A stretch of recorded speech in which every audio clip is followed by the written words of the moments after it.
Assalamualaikum warahmatullahi wabarakatuh. Bertemu lagi dengan saya Umi Niken Yuliarini di Good Parents Indonesia. Oke, baik sahabat-sahabat parent, bahwa menjadi orang tua yang baik adalah sebuah kewajiban. Menjadi orang tua yang siap adalah sebuah pilihan. Ketika Anda memilih untuk menikah dan siap untuk menjadi orang tua dan punya anak, itu adalah sebuah pilihan.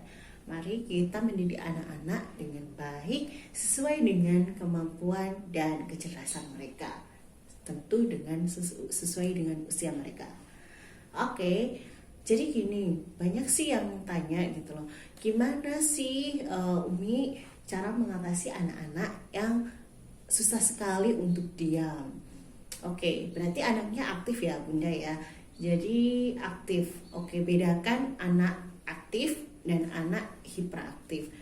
Anak yang aktif itu biasanya kecerdasannya cenderung kinestetik. Jadi anak-anak itu belajarnya cenderung banyak bergerak. Maka pusatkan saja atau berikan saja kegiatan pembelajaran dengan menggunakan sebuah gerakan, dengan game yang nanti melibatkan seluruh tubuhnya untuk bergerak.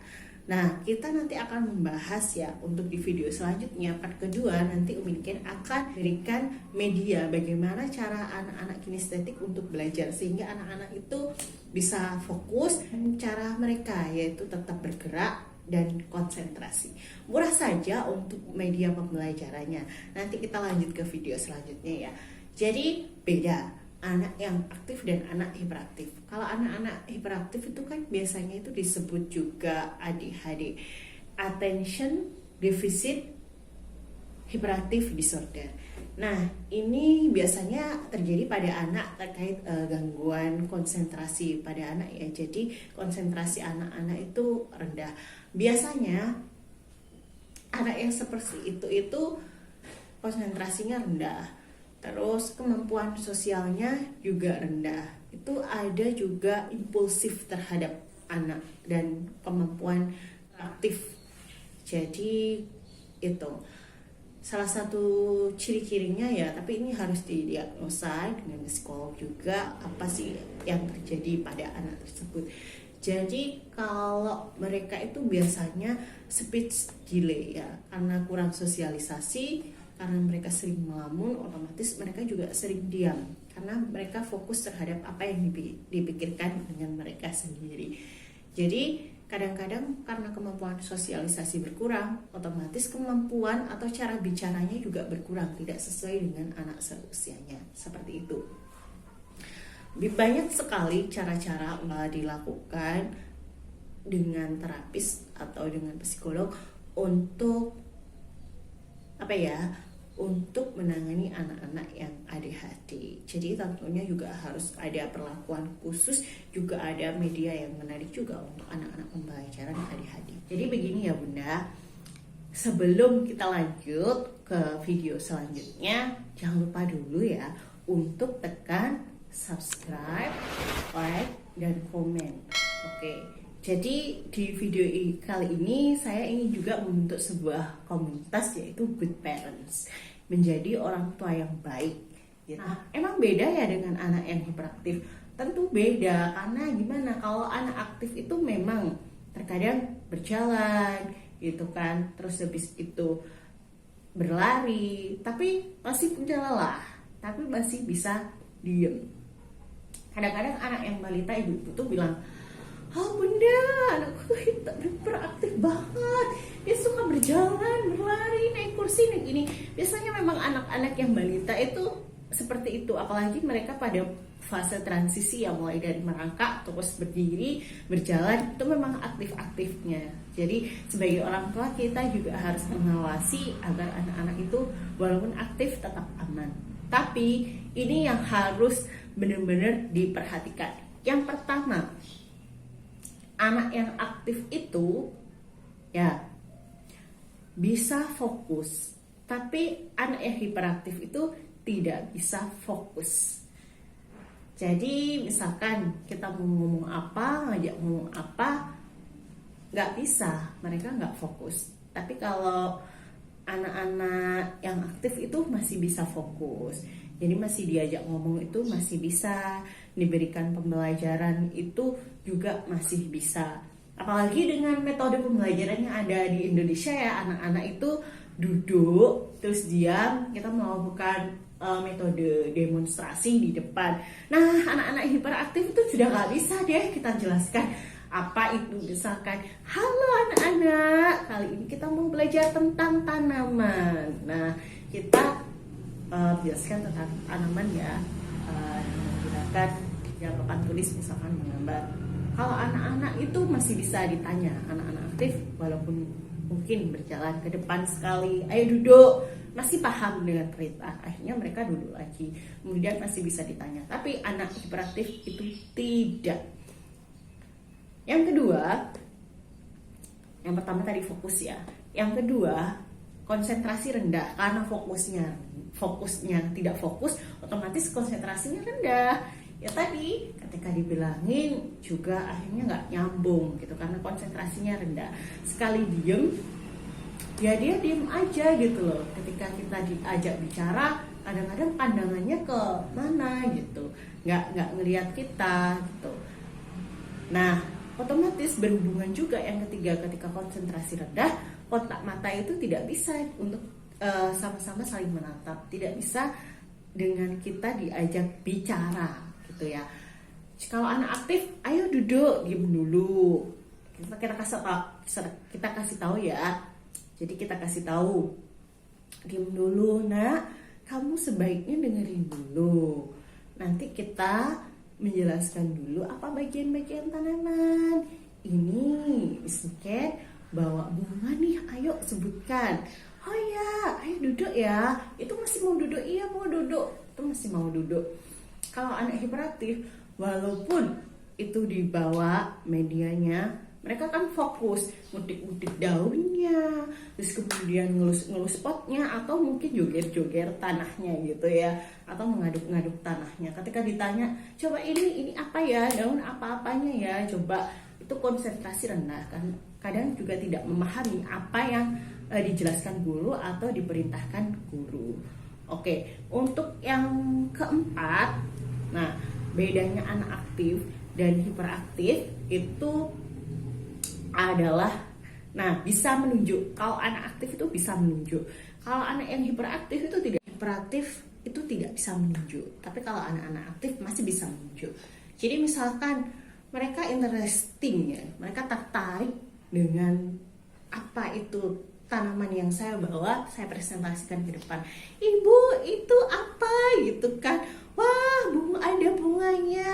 Itu Bu, bunganya di atas, masih bisa menunjuk begitu ya. Tapi kalau anak hiperaktif tidak. Jadi mereka mungkin jalan ke depan, terus habis itu ambil tangan kita, ini bunganya dipegang gitu. Ini, oh iya, ini bunga. Jadi seperti itu perbedaannya. Kemudian tadi keempat ya. Terus yang kelima, sabar. Ya, anak yang aktif masih bisa sabar. Terus anak yang hiperaktif tidak bisa sabar.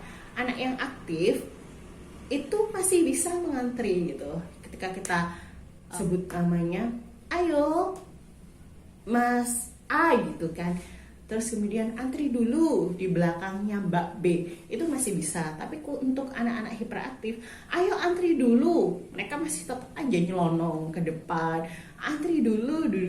Yang keenam, apa itu Bunda yang keenam? Jadi anak-anak yang aktif masih bisa lelah gitu kan, tapi anak-anak yang hiperaktif itu no, dia masih aja energinya itu full energy, full baterai gitu. Jadi ketika anak-anak aktif masih bisa lelah gitu, mereka capek, untuk waktu tidurnya juga teratur. Tapi untuk anak-anak yang hiperaktif tuh nggak teratur, kadang jamnya itu begadang, jamnya malam terus gitu.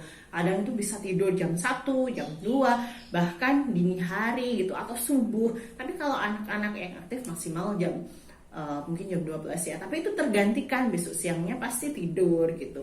Kalau anak-anak hiperaktif itu waktu tidurnya itu sangat kesulitan untuk tidur, jadi sedikit sekali ya beda dengan anak-anak yang biasa, yang anak-anak yang normal yang lainnya. Nah, untuk yang selanjutnya itu adalah anak yang aktif itu rasa ingin tahunya tinggi, sedangkan anak hiperaktif itu tidak. Ya, seperti saja kita itu melakukan pembelajaran gitu kan. Ketika anak-anak yang aktif tuh ingin tahu ini apa gitu kan. Terus kenapa sih kok ada siang, pagi, malam itu masih bisa bertanya.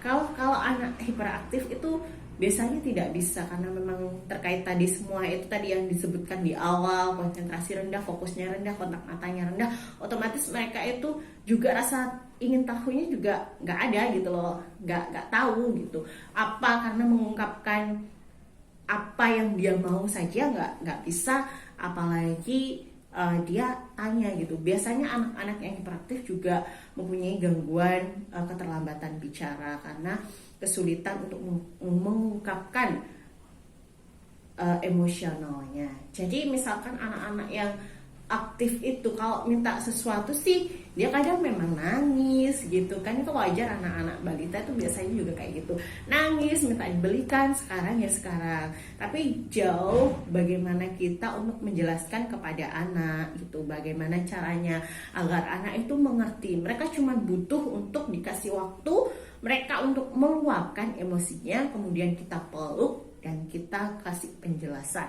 Kenapa tidak sekarang? Kenapa tidak boleh itu? Tapi anak-anak hiperaktif tidak bisa dijelaskan seperti itu. Misalkan mereka itu mau apa, ya udah gitu. Misalkan kalau di sekolah mau mainan, padahal belum waktunya bermain, itu waktunya belajar, waktunya menulis gitu. Nggak bisa juga anak-anak begitu. Waktunya bermain, dia keinginan bermain, ya bermain aja, ngambil tuh mainan tuh, diambil aja di lemari, misalkan seperti itu. Jadi perilakunya itu cenderung impulsif, tindakannya itu tidak terkendali, ya seperti itu, berdasarkan atas kemampuan dirinya sendiri. Ketika meminta barang, misalkan minta diberikan orang tuanya apa yang dia mau, ya dia pasti merengek, oh minta ini gitu. Ketika nggak dibelikan atau ketika belum bisa dibelikan, misalkan anak-anak itu diajak ke sebuah minimarket atau toko, biasanya mereka itu sudah merengek, menangis, bahkan itu sampai mengambil. Kalau anak-anak yang aktif atau anak-anak normal lainnya kan biasanya cuma menangis, minta, ya udah paling tantrum sebentar aja gitu. Tapi kalau anak-anak hiperaktif tidak tahu mana punyanya pemilik toko, mana miliknya orang lain, mana yang tidak boleh dan yang boleh itu tidak tahu. Jadinya itu yang menyebabkan akhirnya kegangguan yang impulsif tadi ya. Itu bisa jadi juga itu anak yang hiperaktif disebut juga ADHD, attention deficit atau hyperactive disorder.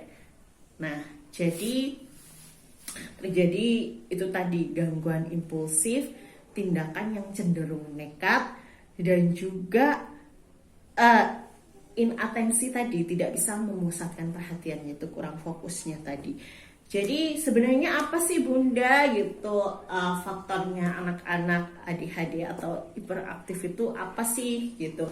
Biasanya itu kalau untuk penelitian sih masih banyak ya, apa cenderung faktornya itu banyak. Ada penelitian terbaru itu karena dopaminnya itu rendah, jadi asupan otaknya itu ada gangguannya. Jadi gini, banyak faktor juga yang mempengaruhi ADHD. Salah satunya anak lahir prematur, berat badan kurang, itu bisa juga memicu. Yang kedua genetik, bisa jadi dulu ayah bundanya itu juga mengalami hal yang sama pada waktu masa-masa pertumbuhannya atau waktu mereka itu masih kecil, keterlambatan bicara atau gangguan perilaku juga, itu juga bisa. Yang ketiga, karena perilaku orang tuanya juga. Pertama, ibu pada saat kehamilan itu merokok, itu juga ternyata bisa menyebabkan ADHD. Makanya untuk ibu yang memilih menjadi orang tua, lebih baik kita juga mempunyai pilihan untuk siap menjadi orang tua, memberikan yang terbaik. Ya, mohon maaf ya, untuk berhenti ketika hamil. Kalau itu sebelumnya juga kita merokok, tapi itu kita akan menciptakan generasi yang terbaik ya untuk anak-anak kita. Jadi menjadi good parents, menjadi orang tua yang baik itu adalah kewajiban kita, karena memang pahalanya tidak akan pernah putus ya. Doa anak-anak, apalagi doa anak-anak yang soleha itu salah satu amalannya yang nggak pernah putus. Makanya kita harus berlomba-lomba dalam kebaikan, menciptakan anak-anak kita menjadi generasi emas, generasi yang islami dan generasi yang Qurani, seperti itu ya Bunda. Jadi kembali lagi kepada adik-adik, selain dia ada waktu lahiran itu berat badannya kurang, terus habis itu gangguan faktor kesehatan ibunya, genetik, terus kemudian yang keempat juga saat persalinan mungkin kelilit tali pusar atau susah dan sebagainya, itu juga bisa. Jadi mudah-mudahan itu video ini bermanfaat bagi bunda-bunda ya. Nanti kalau misalkan kita mau tanya-tanya, kita bikin grup aja. Nanti saya akan share grupnya di link di deskripsinya ya. Ini adalah juga mimpi saya juga, karena kita di masa pandemi bisa bertemu dimanapun berada gitu ya. Jadi saya ingin membentuk sebuah komunitas good parents. Jadi orang tua yang baik, good parents Indonesia. Nanti lihat aja di fanpage-nya Good Parents Indonesia dan di Instagram goodparents.id, nanti di-share aja. Nanti kita bisa belajar bersama.